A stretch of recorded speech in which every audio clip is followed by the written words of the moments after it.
Feel like I got hit by a bus a little bit. Everybody says these vans hit hard. Oh, they hit hard, all right. Packed this sucker in pretty good. But what I'm really curious of, at the end of the Derby, she is so hot, I was a little bit locked up again last night. Let's see. All right, noises, ding dings.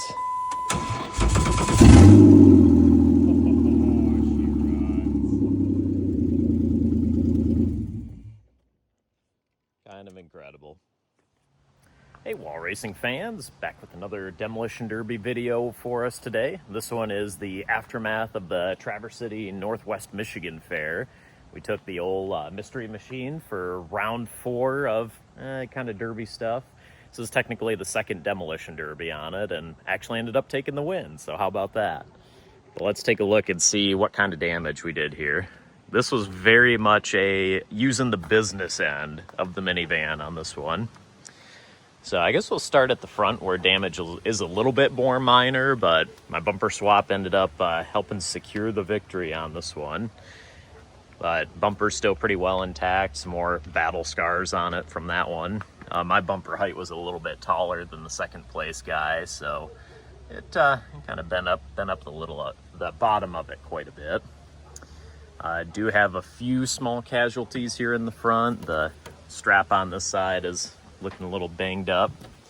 But if we go under the hood, this is where we start to see some real destruction. So let me prop this. Okay, so if you notice, this engine's sitting a little sideways in this guy.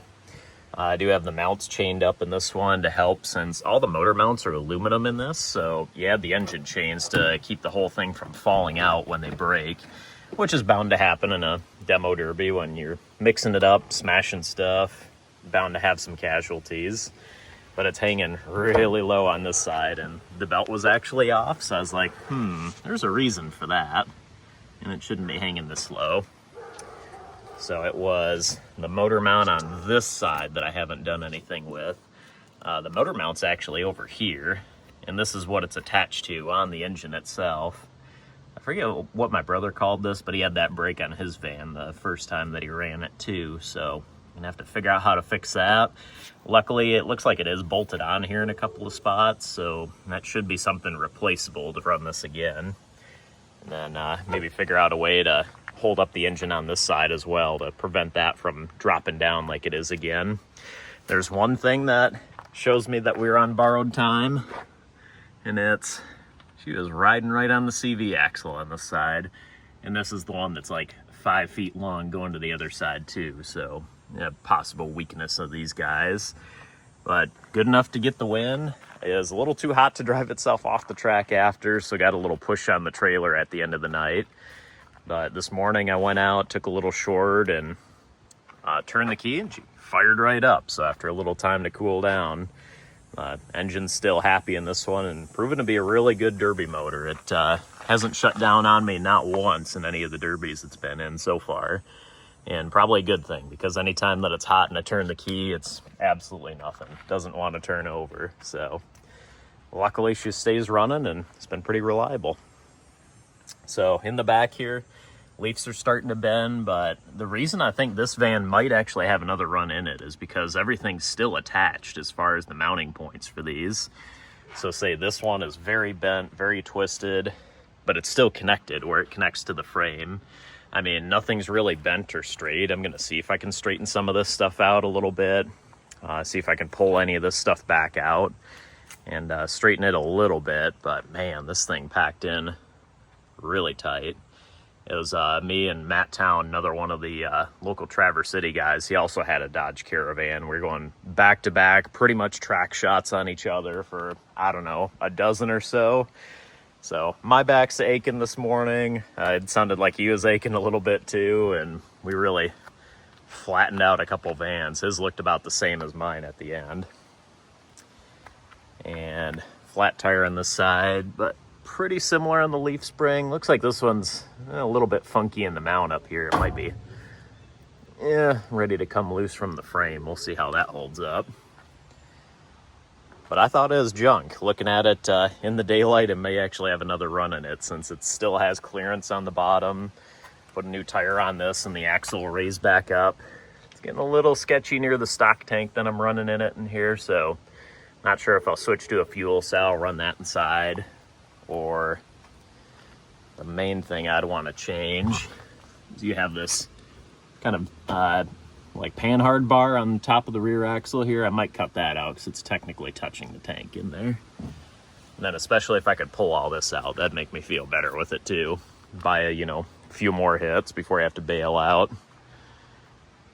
But I like how the roof line's bending on this. It's pretty dang cool to see how these end up bending. And this is with relatively few modifications, just kind of doing a lot of strategic wiring in good spots and really not changing a whole heck of a lot from how these are stock. So this is how they bend if you don't really change much to them. This corner's doing some weird stuff. It's kind of separating all the body on this side. It was doing that after the first time that I ran it in Demo Derby 2. It's kind of packing in this corner nicely, but a lot of the body seams are splitting apart, which feels kind of odd. Like literally up the roof pillar and everything. But I mean, you put a regular passenger car into a couple dozen rear end accidents that are pretty good, and something's got to give. But yeah, packed in that entire rear stow and go well. Tailgate's pretty much completely inside the back here. And highly recommend keeping these in when you're building these minivans. I see a lot of people take them off for whatever reason, maybe vision. Like this one, still pretty darn good vision, not changing much about it, and I didn't even shorten the tailgate height either. So, it took like a driver door shot or two, it wasn't that bad. Struts are still standing tall, so I think he picked on the right front one a little bit, and that didn't get too damaged. But that's about it. Looks like she survived all right. Definitely a lot of damage in the back on this thing, and I feel it as much as the van today. But we'll see what I can do to get this fixed up and possibly get it out for a third Demo Derby run. I think I'm definitely done racing it. It's been nothing but bad luck trying to race this thing in figure eights. But hey, for Derby, it's kind of stood up exactly how I was hoping it would. All right, thanks for watching, and we'll catch you for the next one.